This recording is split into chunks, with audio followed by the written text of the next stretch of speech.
Welcome to Courage and Faith. I'm glad you're here. This is a place for honest conversations about what it means to stand strong in a culture that's constantly changing. We're not here to stir fear or to add to the noise. We're here to bring clarity, courage, and truth that's rooted in God's Word. This podcast exists to strengthen your faith, sharpen your convictions, and remind you of this simple truth. You are not alone, and you were never meant to live afraid. Enjoy the podcast.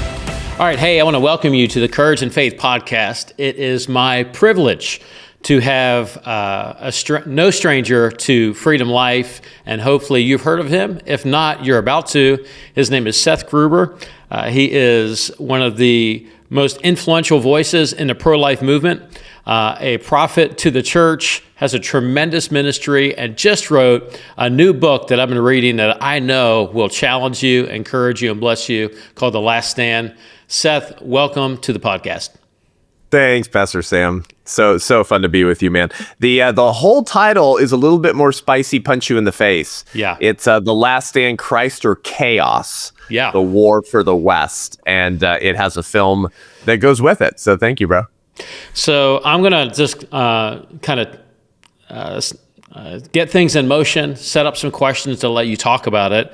I know that we share a similar passion in that we have we're in the midst of the weak and whiny and woke church where we refuse the culture wars because somehow that's not spiritual.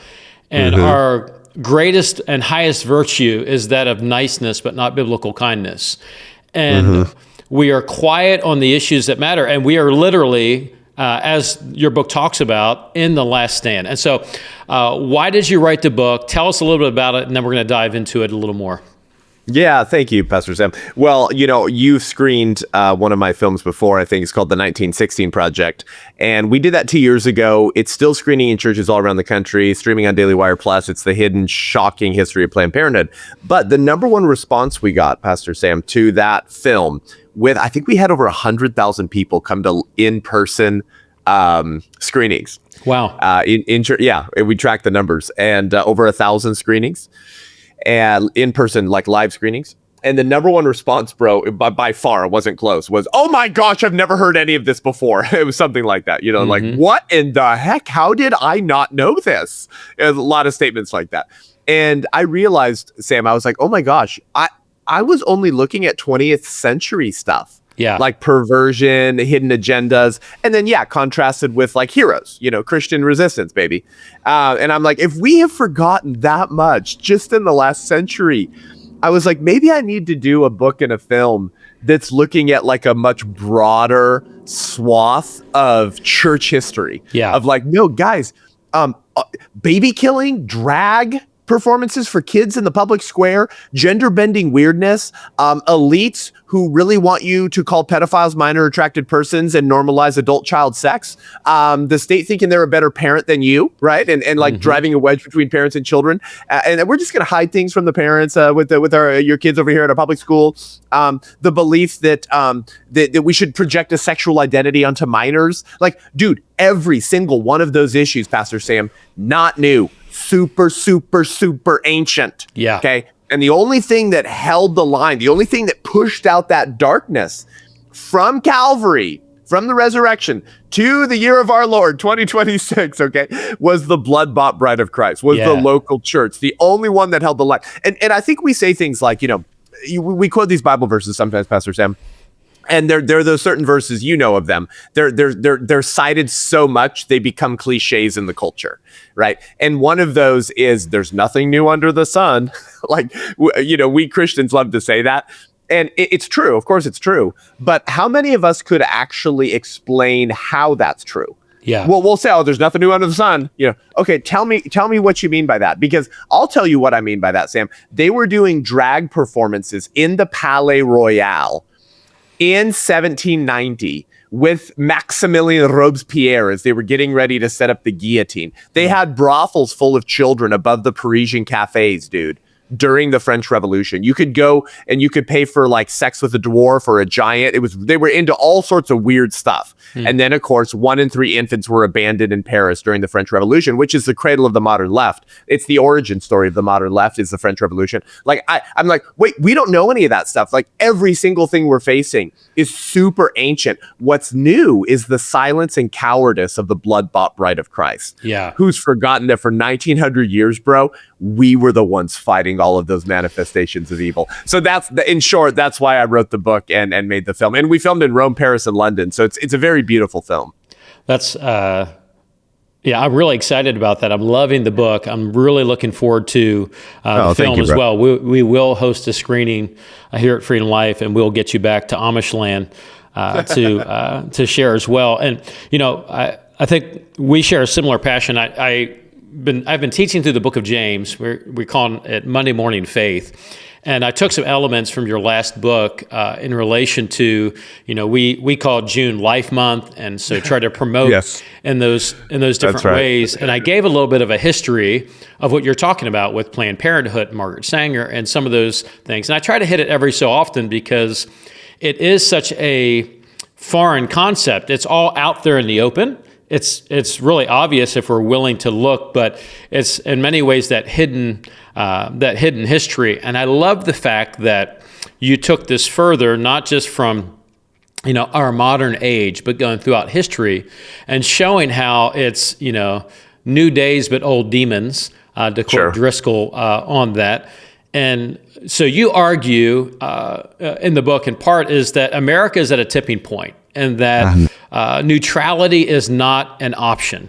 And so I want you to talk about how did we get here, and then we're going to attack some of those ideologies. Yeah, it's good, Pastor Sam. Thank you. I always love how thoughtful you are. I appreciate you cracking open my book. I mean The Last Stand quite literally. I don't mean that hyperbolically. I don't say that because it's easy to fundraise by riling people up into a frenzy by saying, you're about to lose America. Now write me a check. No. I mean that quite literally. I don't know why I can't say that word right now. Because nations are not guaranteed to last, brother. That's right. And neither is this one. And I think it would be a good thing if Western civilization continued. Now, what is Western civilization?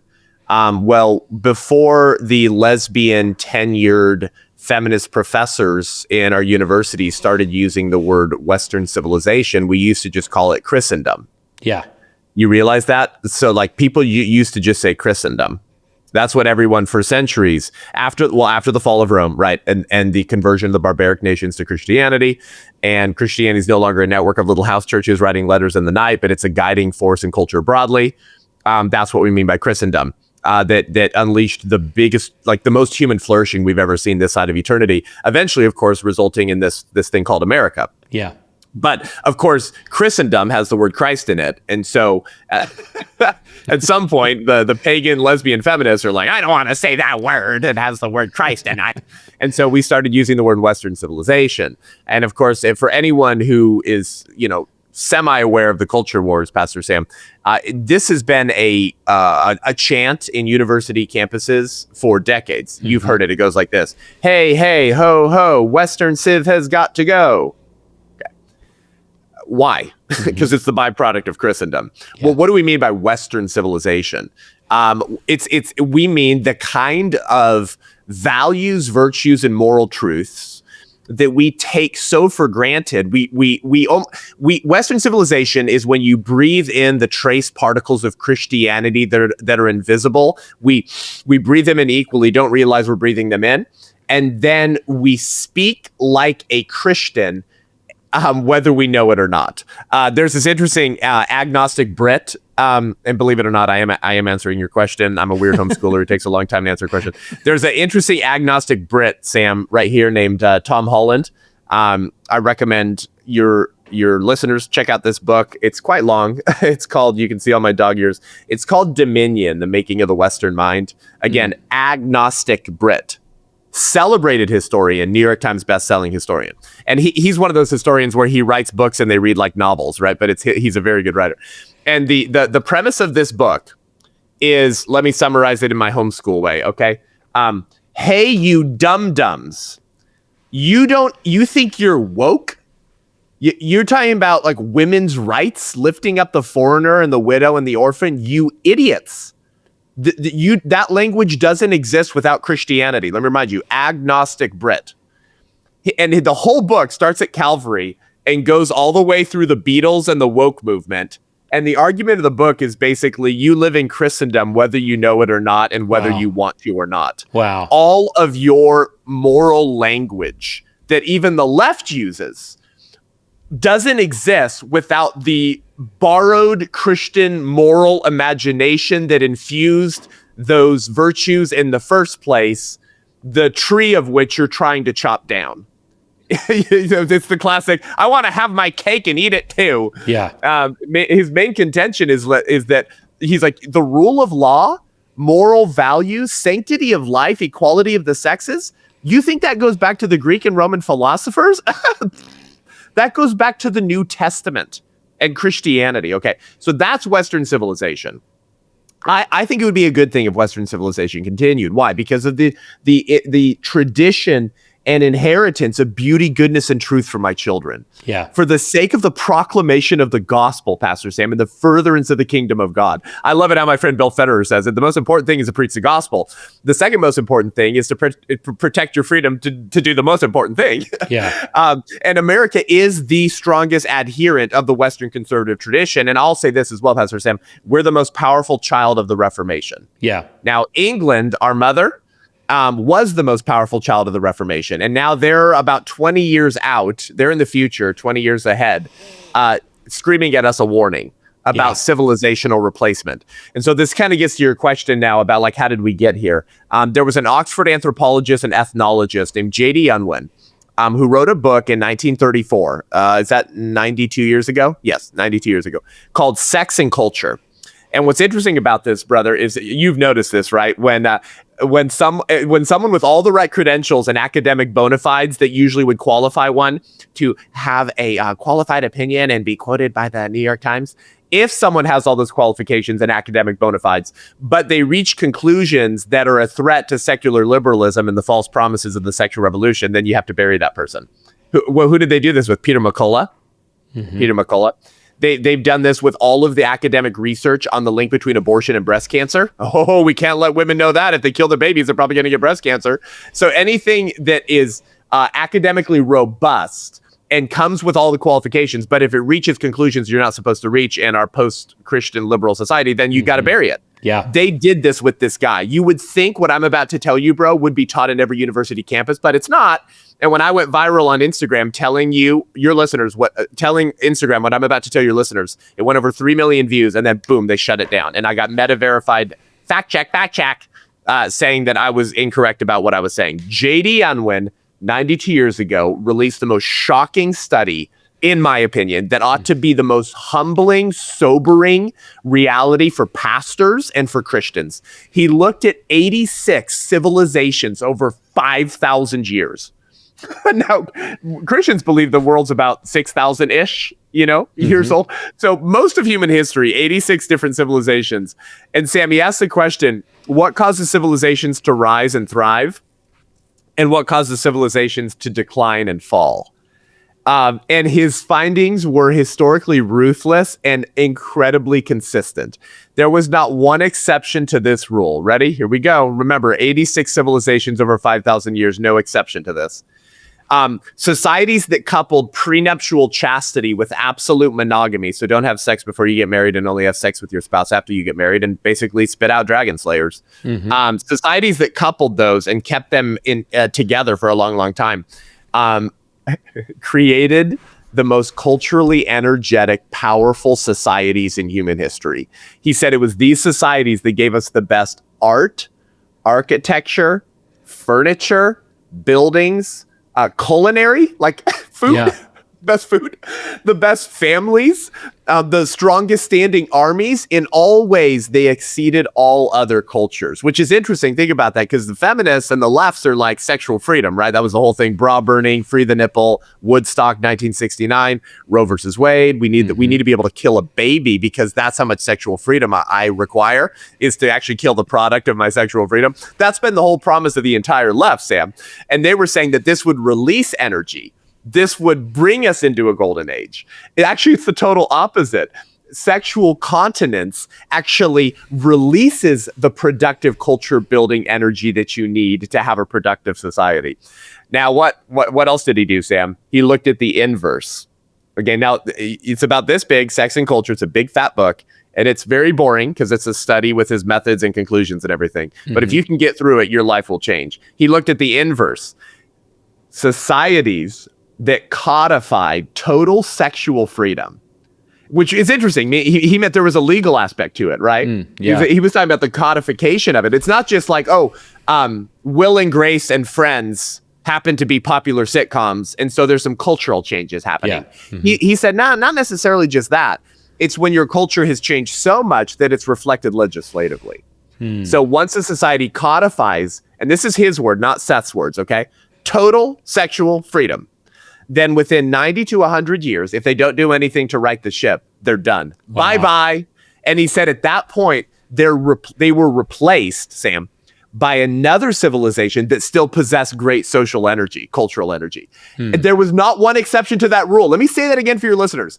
No one escaped this rule, that after codifying legally the right to total sexual freedom, if they didn't fix it, if they didn't pass new laws, if they didn't change that, it started a 90 to 100 year ticking clock to civilizational replacement. So when did America embrace total sexual freedom? Before I throw the ball back to you, Pastor Sam, and you're so kind letting me on my soapbox. When did America embrace total sexual freedom? That would be the question to answer the question, are we in a last stand moment? Yeah. Is this a last stand moment? I think it was 1973. Roe v. Wade, baby killing, federal right, all 50 states. So I guess there you go. You don't have total sexual freedom, total sexual freedom, until you have the right to murder the products of your total sexual freedom. Number 2, Endangered Species Act. The same year we declared open season on little humans, the same year we gave greater legal protections to sea turtles and porpoises. Fulfilling G.K. Chesterton's prophetic warning that wherever there is animal worship, there will be human sacrifice. And lastly, the Supreme Court removed their obscenity laws the same year, 1973.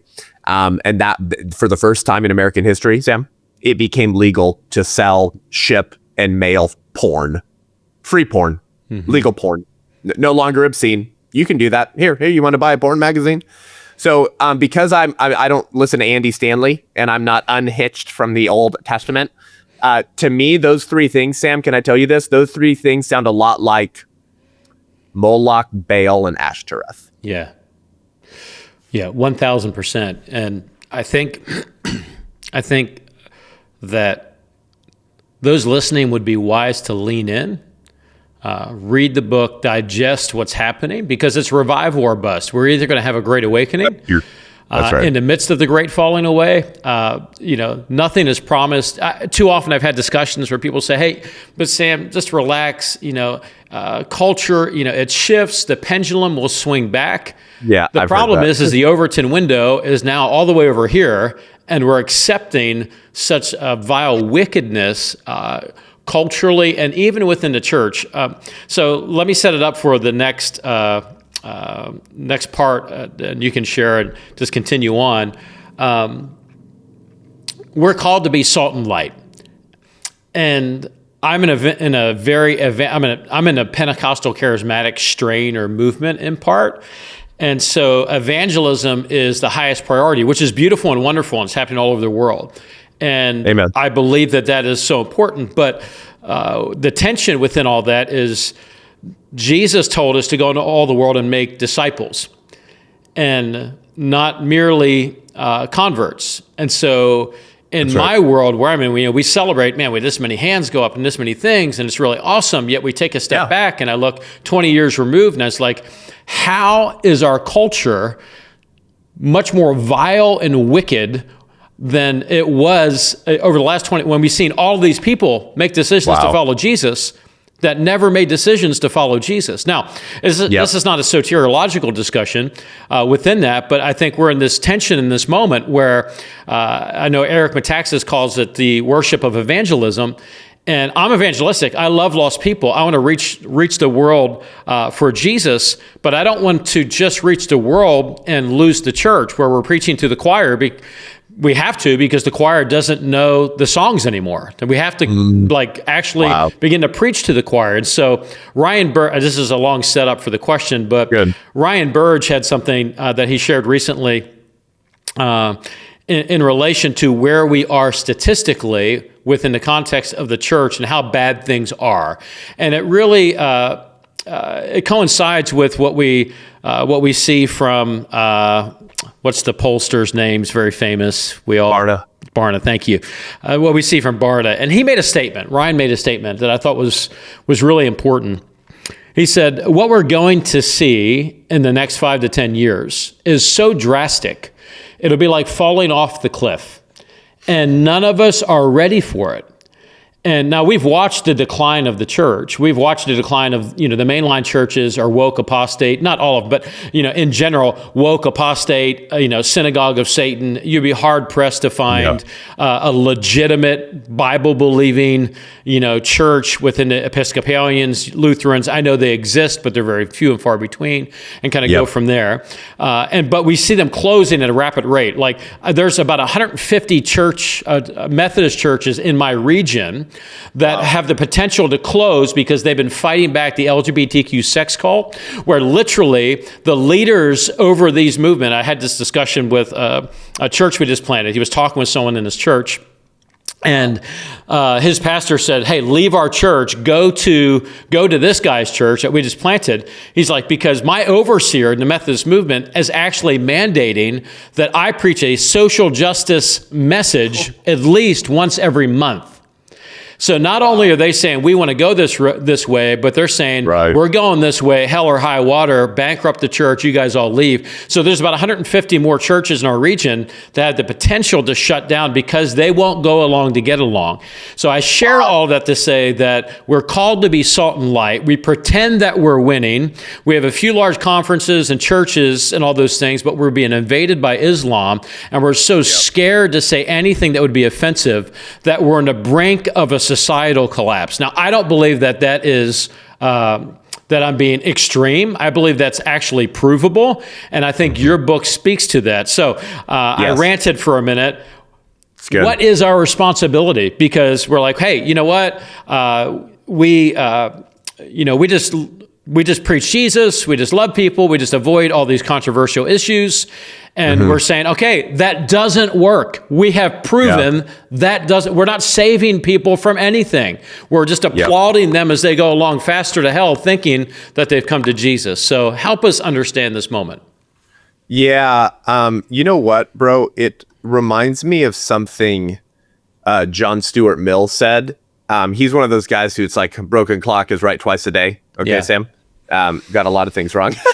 But hey, truth is truth. Right. He said this powerful thing that's always stuck with me. He said, a man who has nothing for which he is willing to fight, nothing which is more important than his own personal safety, is a miserable creature who has no chance of being free unless made and kept so by the exertions of better men than himself. And that's always really stuck with me, bro, and that was the first line I thought of as you were speaking, is it is easy to judge and cast aspersions on the people who are engaged politically and to say, well, you've distracted your Great Commission duties. You've traded your birthright for a bowl of porridge. You're just a MAGA guy now. You forgot what the Great Commission is. You're not focused on your spiritual calling anymore. But over here, we're going to preach Jesus, and we're not going to do all this political culture stuff that you're doing. It's always struck me as ironic because let's put it this way: feminists can only be feminists because of a Christian society. Feminists can only dress like sluts. Sorry, that most of them do. because of the Christian society that gave legal dignity and protection to women. Like, you go try to dress like that in an Islam country, see what happens. Liberals can only spew their socialistic universal healthcare nonsense and not be beat up in the street because of the borrowed Christian moral capital that built the West. Leftist, United Methodist, Episcopalian, gay rainbow churches can only have the freedom to be so openly flamboyant in the first place because of a Christian immoral imagination that gave freedom of speech to the West. It's like, it's this interesting thing, right?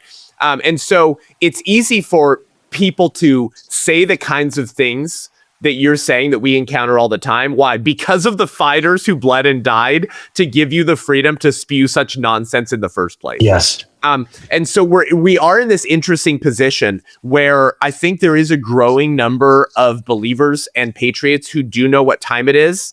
They get it. They're waking up. And I'm grateful for that. But we're going to work with whoever the Lord gives us. It was the same thing during the American War for Independence. It shocks people often to learn what a small percentage of the colonies, of the New England colonies, actually supported the American War for Independence early on. Not very many people supported it, but it was a small percentage of radicals who understood they weren't insisting or demanding any new rights. They were insisting that King George and Great Britain stand by and honor the very values and political freedoms that the Magna Carta assured and that they had long stood by. They were asking for a return to their original liberties. And eventually, more people got on board with the American War for Independence because they started being persuaded by the arguments and seeing the success of the Founding Fathers.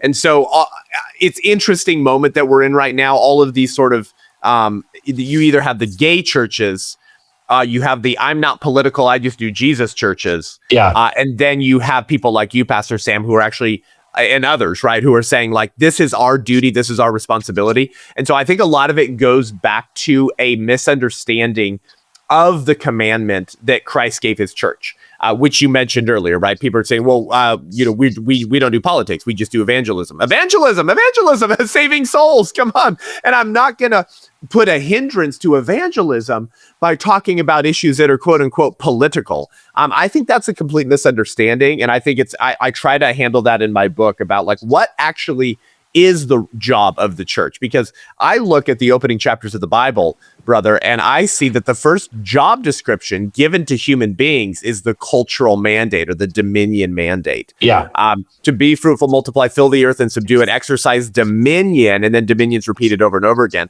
And I think that Jesus's command to be salt and light is actually just a repetition or recapitulation of the dominion mandate with different words. Like, what does it mean to be salt and light? I love how John Stott put this. He probably put it more beautifully than anyone else I've ever heard. Because have we ever thought what that means? What did Jesus's command actually mean when he said, the salt of the light of the world, salt of the earth? What does that mean? John Stott said, our Christian habit is to bewail the world's deteriorating standards with an air of rather self-righteous dismay. We criticize its violence, dishonesty, immorality, disregard for human life, and materialistic greed. The world is going down the drain, we say with a shrug, but whose fault is it? Who is to blame? He says, let me put it like this. If the house is dark when nightfall comes, there's no sense in blaming the house. That's what happens when the sun goes down. The question to ask is, where is the light? Similarly, if the meat goes bad and becomes inedible, there's no sense in blaming the meat. That's what happens when bacteria are left alone to breed. The question to ask is, where is the salt?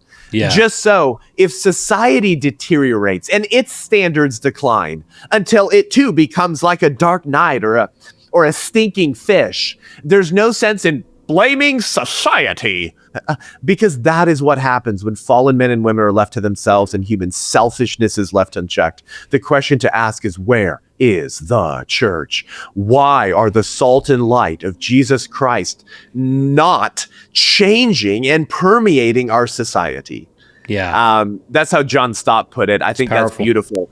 That's what it means to be salt and light. I think of the other scene here, maybe the last way I'll answer this question, Sam, because I see what you're saying. It's the number one hindrance, I think, to the churches and Christians and pastors who are asleep, Pastor Sam, yes, is a misunderstanding of their job description, of their mandate, what they were called to do. Too many Tim Keller and Rick Warren books, dude. I'm sorry, but like I've gone after Tim Keller before, in several pages in the 1916 Project, because he probably shifted the Overton window further left in American evangelicalism than anyone else. And he has a whole textbook called Center Church, and I've read the whole thing just so people understand. I've read the entire thing. And his whole thing was, don't go to the rural areas, go to the urban centers, go to the big cities and plant churches, because that's where most of the people are. Yeah. And then be the gospel there and change that city. And I'm like, who changed who actually here, Tim? And so that whole mindset has to completely shift. And so I think of Caesarea Philippi. I think this might be the most powerful, like, Jesus argument I could make for like helping us reclaim what our job description actually is. I think Jesus was very intentional about where he took people. Sam, shocker, he's God. I think he was intentional about what he said, where he said, and where he took his people. And he takes them to Caesarea Philippi, which is like super far north. Okay, it's like super far north of Israel. And it was, let's call it the Near East, the Israeli version of Sodom and Gomorrah. For generations, people would sacrifice babies here. Mm-hmm. They would have sex cult orgy worships. The pagan residents believed that fertility gods came to live there in the winter, and so they would sacrifice babies and have orgies. And there's a cave right there. I have not been to Israel yet, Sam, but maybe you've been there. A lot of pastors have preached us. Okay, so a lot of pastors have preached a sermon. You have. I've been awesome, right dude. there. I got to go with you sometime. I've never gone, bro. But so you know exactly where I'm talking about. Mm-hmm. So Jesus is standing here at Caesarea Philippi. There's a cave there that from the earliest times was believed by local pagans, Pastor Sam, to be, what's this? The gate to hell. Yep. They thought it was the entrance to the underworld. That's literally. Right. They thought if you walked in there and went far enough down, you could get to Sheol. Yeah. You could get to hell, to Hades. It's where the spirits ascended and descended. Yep. Yes, that's right. This is literally, well, so when Jesus is standing here, right, and he asks his people a question about his identity. Yeah. Right. And by extension, their identity as sons of the king. And he says, who do you say I am? And some say what? Some say Jeremiah, some say Elijah, right? There's one other. And he goes, well, who do you say I am? Mm-hmm. And Simon Peter says, you're the Messiah, the Son of the living God. And then Jesus says, blessed are you, Simon, son of Jonah, for flesh and blood did not reveal this to you, but my Father who is in heaven. And you are Peter. And on this rock, I will build my church, and the gates of hell will not prevail against it. And you're like, whoa, what did that mean to first century Christians who read that account? Sam, think about that. Like, we are such bad historians. What? Like, we read that and we're like, oh, yeah, the gates of hell won't prevail against my evangelical church. It's like, oh, yes, sort of. But what would that have meant to first century Christians? It's like, oh, I know where he's preaching that message. Yeah. That's the gates of hell. Yep. Oh, whoa. So he's saying, I'm going to set up my people for global assault against the minions of darkness. And he's preaching that message at the gates of hell, at a place that was the center place of pagan idolatry. So much for the separation of culture and Christianity, Sam. So much for the separation of evangelism and cultural transformation. Mm-hmm. He's preaching an evangelistic forward momentum, iconoclastic commission to his people in the center place of the most pagan location of that culture at that time. Mm-hmm. It's warfare, baby. That's right. And gates are stationary, and they won't be able to stand against the forward moving progress that is the goodness of my church. And we have forgotten that. And so a lot of this has to deal with the dominion mandate, the first job description. And a lot of this goes back to what you said a few minutes ago in your podcast, Pastor Sam, the sin of neutrality, the myth of neutrality. We have bought this lie in the church that we can kind of stay neutral on some of these divisive issues for the sake of evangelism and the gospel. And that's a complete misunderstanding, not only of the church's job description, but of human nature, We are not basically good. Jean-Jacques Rousseau was wrong. If you think that we're basically good, you're an idiot. In fact, let me put it this way, Pastor Sam. If I can learn what one believes about human nature, now this will sound controversial, but give me a second. What you believe about human nature will tell me more about you than even if you tell me you're a Christian. I know that sounds like you're not supposed to say that, but like, oh, come on, United Methodists and Episcopalians say they're Christians. Okay, so like anyone can say they're a Christian. Tell me what you believe about human nature, and I will suddenly know a lot more about you, your philosophy, your worldview, how you think, than if you were to say I'm a Christian. And a lot of Christians function as if people are generally good. They are not generally good. Do you know what we do without God? Or without that borrowed Christian moral inheritance that a lot of liberals function off of. Schaeffer called it intellectual cheating. You know what we do without God? We murder babies. Yeah. You know what we do without God? We rape kids and we fill brothels full of children. Yes. That's what societies do without God. You know what we do without God? We chop the genitals off of minors and convince ourselves it's compassionate. There is no limit to the extent of evil that a society will tolerate and codify without God. That's right. And so who has been the only institution since the ascension of our Savior that's been able to kind of mitigate some of that? Kind of like, I don't know, pass laws to end sexual exploitation. Oh, wait, that's the first thing the church did when they got political power. Did you know that? The first thing the church did when they were large enough to have a political influence in the ancient world, first thing they did, end sexual exploitation. You know, the second thing they did, banned infanticide. The first things the early church did was stop the weird sexual abuse of women, that's the weaker sex, and protect the babies. This is our inheritance, bro. And then we think like, oh, well, thank God for Seth. Pastor Sam, thanks for having Seth on the show. I sent him a $150 donation. Keep it up, brother Seth. Okay, listen, obviously I run a 501c3. I'm grateful for donations. That's sweet. I don't want to be doing this. And historically, Sam, this was not the role of 501c3s. It was not. It was the blood-bought bride of Christ. It was the local church. What do I mean by that? If there's an abortion mill killing babies in your city, call me crazy, Sam. I think that the local churches should be dealing with that before the pregnancy centers and the Catholic nuns. Yeah. And I can make an historical argument that that's our heritage, that life was always our revolution. You know, we remember Athanasius, right? People think about Athanasius, and he was this incredible patristic. But the patristics, the early church fathers, they're often quoted, never read anymore. We don't know anything about the early patristic age in the evangelical church, by and large. We just don't, Sam. And so Athanasius, he wrote a book called On the Incarnation at 15 years old. 15 years old. It's still a staple of any solid classical Christian education today. Years later, he was the dominant force in combating the heresy of Arianism and defending the doctrine of the Trinity. He was at the Council of Nicaea with Santa Claus when Santa Claus like slapped Arius in the face. Like, I don't know if you guys know this, but Santa Claus was like a heretic punching Saint Nicholas. That literally happened, and Athanasius was in the room. He played a pivotal role in drafting the Nicene Creed, which is the most simplest profession of the Christian faith. He was exiled from Alexandria 7 different times. His own friends and congregants betrayed him over and over again. And towards the end of his life, when Athanasius, who was called Athanasius Contra Mundum, it means Athanasius against the world.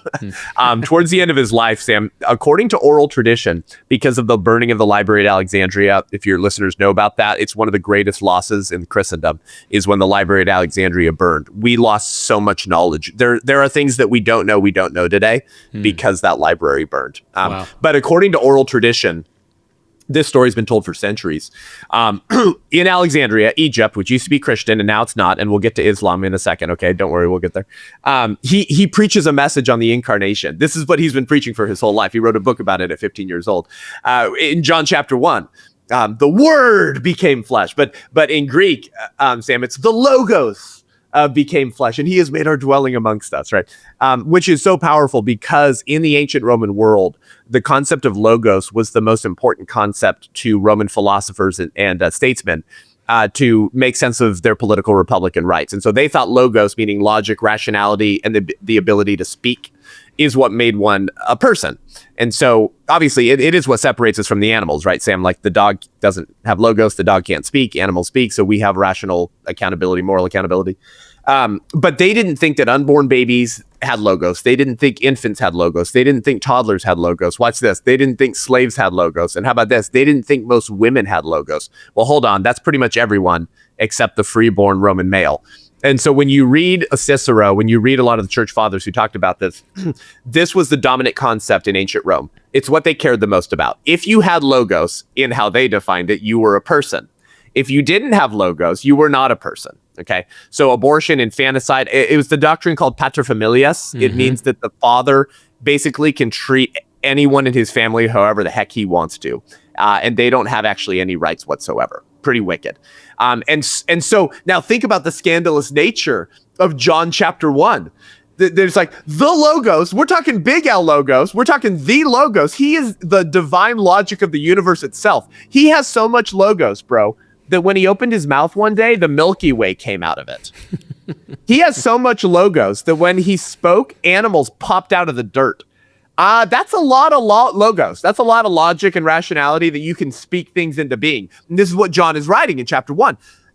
I know, you Romans reading this, you value the logos and you think the freeborn Roman male is the only one who has logos and is the only one who is a full person. And therefore he can abuse babies and toddlers and children and women and his slaves because you've convinced yourself in the Roman Republic that those people don't have logos and they're not persons. I'm here to tell you that the capital L logos, the only logos, took on flesh and made his dwelling amongst us. But hold on, that logos, the big L logos, the one who breathed out the Milky Way, he chose to identify with you as a fetus. He took on the form of the most vulnerable human being possible in a location where your Roman laws say you can murder the things in that location, in a uterus, because you don't think that they're persons. The logos, the thing you care the most about, he remained logos. He remained in that form while he was an unborn baby. And this furnishes for the West, Sam, the concept of children's rights. Because if the logos became a fetus, the least valued thing, I need to keep saying this for your listeners, the least valued thing in ancient Rome, unborn babies were considered part of the mother's body, sound familiar, in Roman law, were not persons and could be killed through point of birth, like today. Now the message is that, hold on, the thing we value the most took the form of the thing we value the least. What do I do with that? Yeah. And this is what actually creates the pro-life movement, Pastor Sam. It creates the children's rights movement, and it is Christianity that's preaching this. So here's Athanasius, who is probably singularly responsible for preserving Christian doctrine from the rising waves of heresy in the 4th century, in the 300s, probably singularly responsible. In fact, Gregory of Nazianzus called him the pillar of the church. And now he preaches this message of the incarnation, the most pro-life story ever. And then he takes his congregation, because what did I just say earlier? I think that churches should be shutting down abortion mills. This is our heritage. We shouldn't be waiting for pro-life organizations. Now I'm giving you reasons why I'm saying that. He preaches a sermon, and here's their pastor, their shepherd, an academic, intellectual champion, but a preacher and a shepherd. And now they watch their pastor walk them out of the church, the sanctuary in Alexandria. He walks his congregants outside of Alexandria on the other side of the walls to where they had things called infanticide walls. These were outside of all Roman cities, and you could just leave an infant there to die.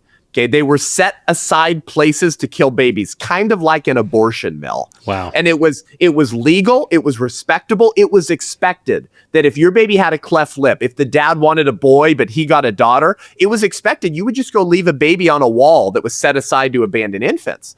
And so Athanasius goes and preaches in front of the infanticide walls. Wow. On the incarnation, a book he wrote decades ago, and then his congregants watched their senior pastor turn around and start ripping down the infanticide wall with his bare hands, brick by brick. Dude, he's going full Gideon, bro. He's going full Josiah. Yeah. He's tearing down the high places. And his congregants join him in ripping down the local abortion mill. And then he turns around and he's got blood all over his hands, Sam. It's all bruised up. And he says, "My blood for their blood." He died shortly after that. A year later, Emperors Valentinian and Theodosius, hearing of this bold act, passed edicts for the first time in human history that something like this had happened, giving legal protections to infant babies and demanding that families not kill, but take care of their children. 8 years after that, Rome embraced the teachings of Christ. And the virtues and values of the sanctity of life were etched into the very fabric of Western civilization. Wow. I guess I'm saying this, Sam. Is it possible? Is there a chance that local pastors and their congregations tearing down the high places of baby killing created the environment and spurred on the politicians to do righteousness, to protect babies, and led to Rome embracing the teachings of Christ and created Western civilization as we know it today? Wow. It may be that it was an iconoclastic militant church who was fulfilling their dominion mandate and being salt and light that turned pagan Rome into Western civilization as we know it, so that we can sit here on a podcast and say things that in any other age could have got us killed. So that lesbian feminists can walk down the streets of New York City and DC naked, screaming about women's rights. Because of the freedoms that Western civilization have created. Now, obviously, I think that's ridiculous. You should be arrested if you're going around naked. But my point is that we stand on the shoulders of giants and we think that we're flying. And we think that America is just going to continue perpetually without belief. If you believe that, I've got a bridge to sell you in Brooklyn. Yeah. Western civilization is a cut flower. We have cut this was Hilaire Belloc's analogy for Chesterton's best friend. We've cut the flower that is the West, and we put it in a vase. And we've all put it on our kitchen counters. And liberals and conservatives alike, Pastor Stan, have gone, I really like that flower. It's so pretty. Check out my flower on my kitchen counter. And we're like, wait, okay, it is pretty. And we have the remnants of the West. But you took you killed it. You took it out of the bush. You took it out of the soil. Hold on. That flower on your kitchen counter, it's already dead. We just get to enjoy its trace remnants for a little bit while you have some water on it. But I watched Beauty and the Beast one time, Sam, and I think when the last petal falls, the curse is sealed. We're screwed. There's no going back. There's only being replaced. So what is the role of the church in the 21st century in America? Plant that rose back into the Christian soil that gave it birth. Plant new seeds, water them, and when they're attacked, defend them. And that's my homeschool rant that you should have interrupted me on a long time ago. No, that's fantastic. And what a great challenge. You know, you were talking about this in your book. So just a couple things. You had a great quote by G.K. Chesterton before you jumped in, and we're talking about this dominion and cultural mandate. That's actually our theme for our church this year. So we're talking about and focusing on that. And Chesterton said, the quote that you started chapter 2 with is, the most extraordinary thing in all the world is an ordinary man and an ordinary woman and their ordinary children. Amen. And the beauty of creation. And we're in this, we say it like this, there's three things I want to hit before we end the podcast. And the first one is the James Tarlico movement. The second is Islam. And then I just want to close talking, because you talked about Charlie in your book, and what a great example and martyr and wonderful man of God, and what he set in motion. But James Tarlico, for those of you that don't know, he's running for a congressional seat. He is a progressive, woke Christian. And what that means is he's a fake Christian. He's a pretend Christian. Progressive Christian is a misnomer in a sense, and it's the belief that you can carnivore. Is that you can bastardize the gospel, that you can rename, that you can reorder what God has ordered, and somehow still have the original thing. And that's where we are kind of in this moment within Christianity, and what you've been talking about in this progressivism and uprooting. Like you mentioned Stanley, which is just an embarrassment of we're detaching from the roots of who we are and everything that we've experienced, right? And so I just want to kind of tee up for this before we talk about Islam, because it actually goes right into that. Yeah. If you're at a church and your pastor says, "Hey, we don't do politics," I would just a couple things. I would just say, go back and look at their sermons from 2020 on, and you'll find out real quick is what they mean is we don't do anything controversial that the culture wouldn't like. And we have forgotten about, when we talk about the good news, we have to understand it within the context of what the gospel is and also the bad news. Because to fully embrace the good news, you have to know the bad news about yourself, the bad news about the world in which we live. That's right. Embrace where Jesus said, he said, don't imagine that I've come to bring peace on this earth. So when someone walks out of my church, which happens from time to time, I don't look forward to that. That's not the goal, but it does happen because sometimes we say things that are culturally controversial, but biblically based and obvious, generationally obvious for all of history of Christianity and Christendom. We're saying we're in a point right now in our country where saying obvious things in the church is somehow controversial.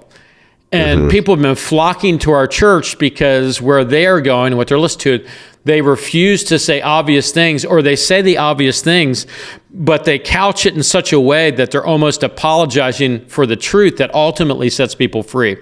And it is so weak and neutered within the context where we are. So, the left hates Christian nationalism. We're mocked for our Christian nationalism unless it's James Tarlico and their version of Christian nationalism. Right.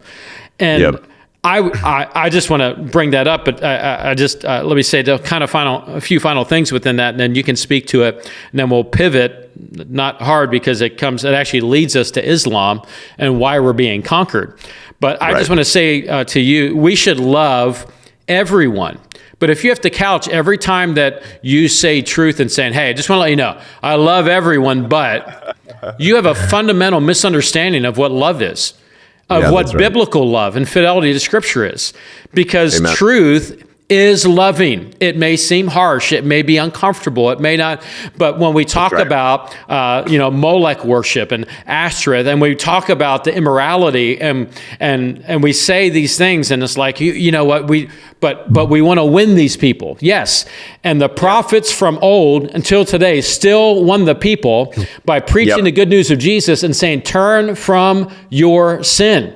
Not saying, "Hey, I'm just like you, man. If I could change the Scripture, it's so hard. We wouldn't be against gay marriage either. We wouldn't." And it's just absolute nonsense. And with fire in our bones and the Word of God in our mouth, and looking at the disciples and the apostles and the Christian witness of old, it's time to stop apologizing and allowing the world under fake, false, toxic empathy, which is not love, it's not sympathy, it's not compassion, and stop allowing yourself to be emotionally manipulated and shamed by people that hate you and that hate God and are full of the Antichrist, and to stand and declare and speak that which is true. So Amen. I didn't mean to just go on a rant there, but that's kind of where we are.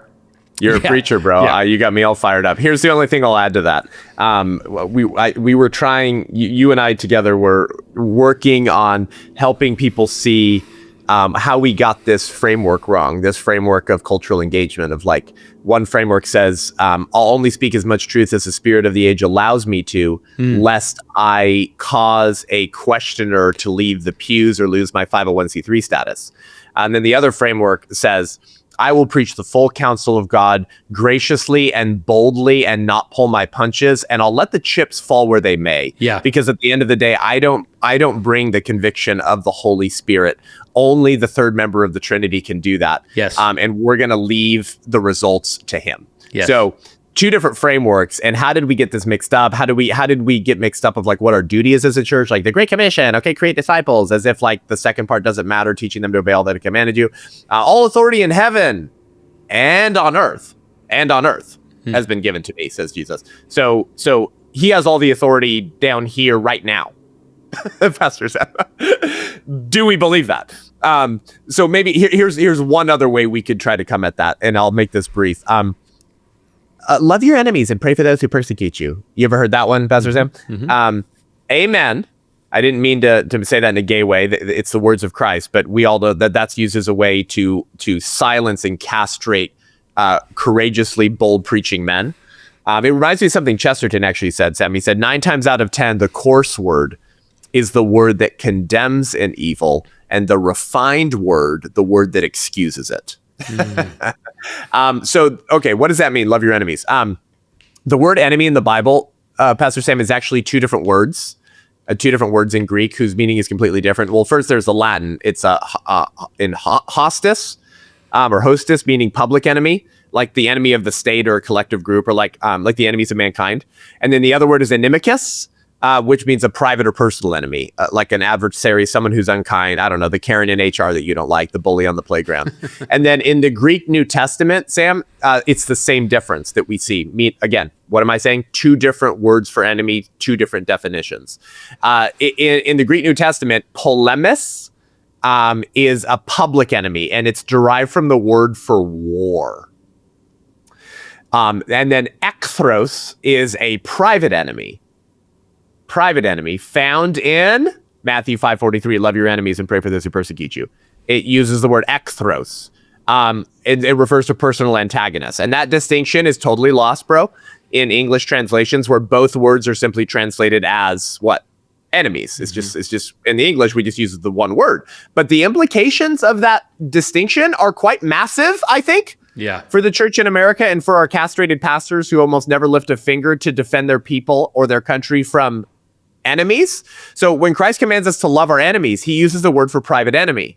Yeah, the Christian is never commanded to love the barbarian horde storming the city gate or planning to destroy and decimate your city, community, or family. That's right. And we understand this enemy distinction at the level of our home and family. Everyone understands that. That's not complicated to get someone to understand. Oh, yeah, I'm a liberal Democrat, but I keep my 1911 right next to my bed because at the end of the day, I'm going to protect my wife, right? We understand that distinction at the home level, but it necessarily changes how we think about our schools, our state, and our nation.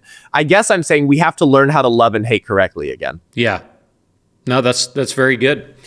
And so I want to pivot to Islam, but there is one thing I wanted to mention that it could bring another rant. That's not the intention. I had to cut it out of for time purposes. I didn't get it into, I recently had the opportunity to speak to our Pennsylvania, Delaware district movement about some of these issues and challenge everyone. And what I had to cut out for time purposes, unfortunately, though I still hit the overall, was 4 in 10 abortions that happen in America, and you can correct me on any of these details that I get slightly wrong, happen by church-going women. So there's 2, and the reason I'm bringing this up is because of what you're talking about within what we're called to speak up against and so on. So the one framework that you talked about says, well, you know what the problem is the church is mean. And they don't love people, and they don't love their own people, and they just castigate and they shame. And James Tallarico, that's what he's saying. He's saying, I'm a Christian, but I hate Christianity. Why? Yes. Because they're mean. Yeah, they're mean. And so women wouldn't kill their babies if the church was less mean. So that's kind of the underline. You just reduce it to that. Like if you were just nicer, then they wouldn't do that. So 4 out of 10 abortions happen from women that go to church at least once a month or so, once every 4 to 6 weeks. I suggest to you that there are churches where mean-spirited people rant, say, they're not safe communities. Of course, that's the case, but by and large, we live in a culture that, like, we're scared to death to be that. So everybody is overly nice.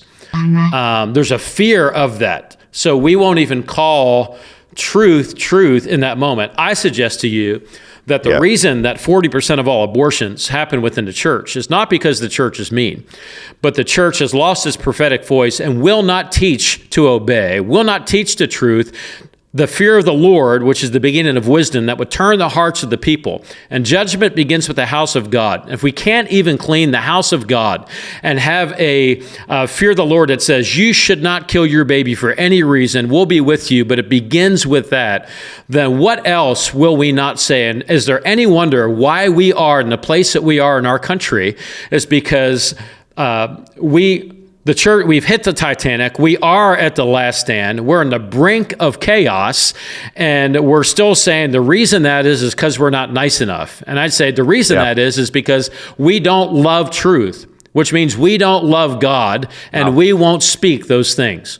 We're not obedient enough. That's exactly right, bro. Dude, we got to have you come speak at one of our events, man. That was just fire, bro. And having a senior pastor say that, bro, just means so much to me, because I'm the crazy culture warrior saying all these things. But I'm like, no, it's always been our job. So it's like, it's a breath of fresh air just to talk with you, Pastor Sam, and hear you say that. I call it pathological compassion.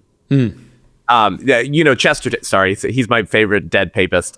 He said, by the way, if you're a Protestant Christian like me listening to this and you're not reading Chesterton, you need to start reading Chesterton. And if you say, I don't read Catholics, then you need to repent. All truth is God's truth, wherever it comes from. Yeah. He said, the modern world is full of the old Christian virtues gone mad. The virtues have gone mad because they have been isolated from one another and are wandering alone.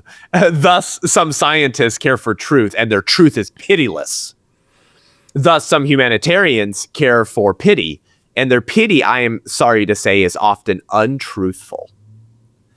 And thus, Chesterton actually gives us the first framework for toxic empathy and pathological compassion. And so he defines heresy often not necessarily as a direct violation of a Christian doctrine, although that's accurate, but as the elevation of one of the Christian virtues to the nth degree and separated from the rest. Wow.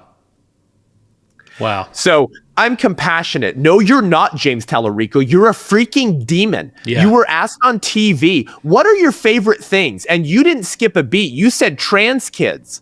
I want to see your freaking browser history. Yeah. James Tallarico, show me your browser history. Yeah. What kind of crap are you watching? Yeah, absolutely. On Google. In a half second, these are a few of my favorite things. No, it wasn't Sound of Music. You're like, trans kids. What the heck? Yeah. You sound like Wilhelm Reich or Alfred Kinsey. The first thing you thought about was the sexual identity of minors? And he's telling us what it means to be a Christian? He's telling us that he's a Christian, but he hates Christianity because we're mean and not compassionate. You're a demon, dude. Yes. Okay. Even the demons believe and shudder. Yeah. What was one of the most demonic obsessions in Screw Tape Letters? What is it? It's when he goes, we do not want men to allow their Christianity to flow over into their political life.